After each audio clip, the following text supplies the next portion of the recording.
Introduction कराया था chapter number 8 का, जो वो उसका नाम था एसिड, बेस और सॉल्ट। आपको पता था एसिड क्या है? Acid is the substance that having the सोर टेस्ट, ठीक है। बेस आर दो substance having the bitter taste. अब एसिड बेस के बुनियाद पे बहुत सारी थ्योरीज दी गई है, ठीक है। तो आज का जो हमारा टॉपिक है वो है Bronsted Lowry theory of acid and base. Bronsted Lowry theory of acid and base।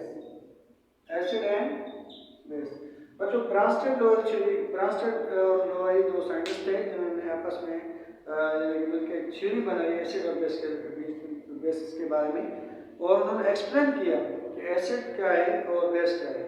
According to this theory,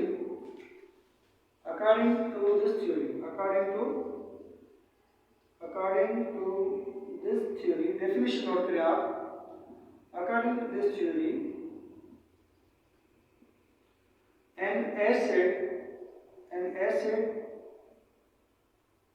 is a species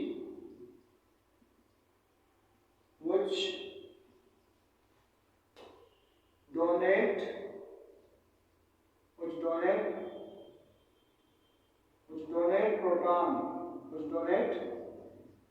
proton, and base is a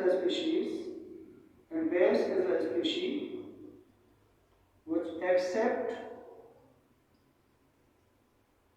accept proton।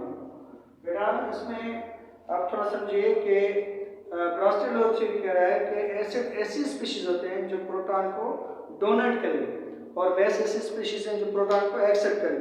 मतलब आप इसको यानी आसान ये समझ सकते हैं कि एसिड क्या है बेटा? Acids are proton donor. Acids are proton donor. Acids क्या होते हैं? एसिड्स प्रोटॉन डोनर होते हैं, यानी ऐसे सब्सटेंस जो प्रोटॉन को डोनेट करें, प्रोटॉन डोनर, ठीक है। एंड बेस क्या होगा? बेस आर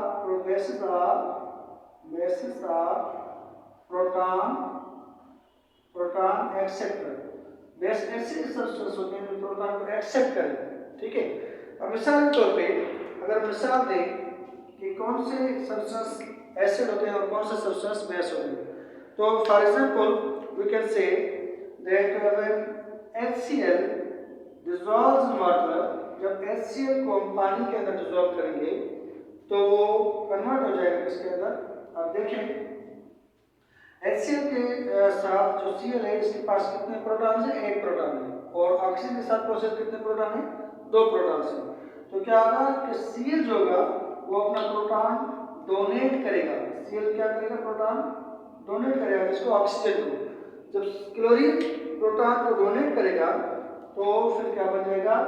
हाइड्रोजन आयन बन जाएगा। क्या बन जाएगा? हाइड्रोजन आयन, ठीक है। उसके बाद जब क्लोरीन ने अपना प्रोटॉन डोनेट किया तो जब क्लोरीन फिर क्या बन जाएगा? क्लोरीन सेपरेट बनेगा, यानी क्लोराइड आयंस बन जाएगा। अब देखिए इधर क्लोरीन क्या है? क्लोरीन ने प्रोटॉन को डोनेट किया है, तो मुझे बताया तो क्लोरीन हाइड्रोक्लोरिक एसिड क्या हो जाएगा? ये एसिड हो जाएगा और ये बेस, वाटर बेस हो जाएगा, और HCl क्या हो जाएगा? एसिड हो जाएगा। क्यों? क्योंकि HCl में जो क्लोरीन है उसने अपना प्रोटॉन डोनेट किया है, तो ये प्रोटॉन डोनर हो गया। प्रोटॉन डोनर, ये क्या हो जाएगा? प्रोटॉन डोनर हो गया। और जो बेस है वो क्या है? बेस क्या है बेटा? प्रोटॉन एक्सेप्टर है, ठीक है। बेस ने क्या किया? प्रोटॉन को एक्सेप्ट किया। अब इधर हम देखेंगे इधर इक्विलिब्रियम पोजीशन बन जाएगी। तो जब ये हाइड्रोजन आयन पॉजिटिव चार्ज है, तो ये आप इसको समझ सकते हैं कि जो हाइड्रोजन आयन है वो कॉन्जुगेट एसिड कहलाएगा। हाइड्रोजन आयन क्या है? कॉन्जुगेट एसिड है। हम डिटेल से पढ़ेंगे कॉन्जुगेट एसिड क्या है, लेकिन थोड़ा आप ये समझिए कि H2 कॉन्जुगेट एसिड है और ये जो क्लोरीन है वो कॉन्जुगेट बेस है। क्लोरीन कॉन्जुगेट बेस है और जो HCl वो कॉन्जुगेट एसिड है, ठीक है। और दूसरा अगर आप एग्जांपल देखें, अगर अमोनिया जब पानी के अंदर आयनाइज, अमोनिया को अगर हम आयनाइज करेंगे वाटर के साथ, तो अमोनिया क्या हो जाएगा, अमोनिया आयनाइज होकर किस्म चेंज हो जाएगा। अब देखिए इधर जो ऑक्सीजन है, ऑक्सीजन के पास 2 प्रोटॉन्स हैं और नाइट्रोजन के पास 3 प्रोटॉन्स हैं। तो ऑक्सीजन क्या करेगा, एक प्रोटॉन इसको डोनेट करेगा नाइट्रोजन को। तो जब नाइट्रोजन को ऑक्सीजन प्रोटॉन डोनेट करेगा तो ये क्या बन जाएगा, NH4 बन जाएगा। क्या बन जाएगा, NH4, यानी अमोनियम बन जाएगा। अमोनियम बन जाएगा तो इसमें से बन क्या बचा, हाइड्रोक्साइड। अब हाइड्रोक्साइड की चार्ज, हाइड्रोजन की चार्ज क्या है, नेगेटिव चार्ज हो जाएगी और इसके ऊपर चार्ज कौन सी हो जाएगी, पॉजिटिव। अब आप मुझे बताइए इधर कि अमोनिया क्या होगा, अमोनिया क्या है इधर, अमोनिया इधर है आपका बेस, क्यों, क्योंकि इसने प्रोटॉन को एक्सेप्ट किया है। और वाटर क्या है इधर, वाटर क्या है, वाटर एसिड है, क्यों, क्योंकि इसने प्रोटॉन को डोनेट किया है। तो जैसे प्रोटॉन डोनेट होगा, जो प्रोटॉन डोनेट करेगा उसको कहेंगे एसिड, और जो प्रोटॉन को एक्सेप्ट करेगा उसको कहेंगे बेस, ठीक है। तो इसका मकसद ये है कि अमोनिया जो है, अमोनिया एक्सेप्टर है, इधर प्रोटॉन को इसने एक्सेप्ट किया है और उसने प्रोटॉन को क्या किया, डोनेट किया है, यानी कि ये डोनर है, डोनर। अब जो अमोनिया डोनेट यानी एक्सेप्ट कर रहा है तो अमोनियम बनेगा, तो अमोनियम क्या हो जाएगा बेटा, अमोनियम आपका कॉन्जुगेट एसिड बन जाएगा। कॉन्जुगेट एसिड क्या है, कॉन्जुगेट एसिड ऐसे सब्सटेंस होते हैं जो बेस से बने, ठीक है। और कॉन्जुगेट बेस क्या होते हैं, ऐसे सब्सटेंस जो एसिड से बने, यानी अपोजिट साइड से। अगर कॉन्जुगेट एसिड है तो वो बेस से बनेगा और कॉन्जुगेट जो बेस होगा वो एसिड से। कैसे, मिसाल के तौर पे ये अगर प्रोटॉन को दे दिया है अमोनिया को, पहले नाइट्रोजन के साथ 3 नाइट्रोजन थे, अब नाइट्रोजन के साथ कितने हाइड्रोजन बन गए, 4। तो 4 कहाँ से आ गए, नाइट्रोजन के साथ आया ना, यानी ये 4 इधर क्या है, यानी कि जो अमोनिया इधर क्या बेस है।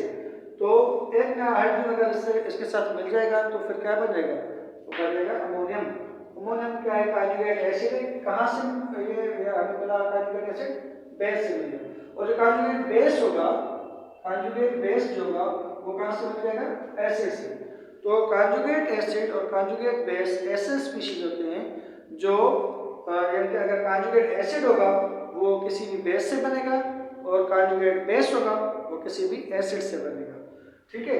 और आपको मैंने बताया यानी कि जो थ्योरी है ब्राउस्टर लोअर थ्योरी, उस थ्योरी के मुताबिक एसिड ऐसे स्पीशीज होते हैं जो प्रोटॉन को डोनेट करें और बेस ऐसे स्पीशीज होते हैं जो प्रोटॉन को एक्सेप्ट करें, ठीक है। बात समझ आई है आपको। तो ये 2 मिसाल मैंने आपको क्लियरली आपको समझ में आएगा। अब अगर आपको ये डेफिनेशन समझ में नहीं आ रही तो आप सिंपल ऐसे कहें कि acids are the proton donor and bases are the proton acceptor, ठीक है बेटा। और ये आप मिसाल नोट कर लें, इसका आप स्क्रीनशॉट लें और जल्दी लिख लें, ठीक है। Thank you.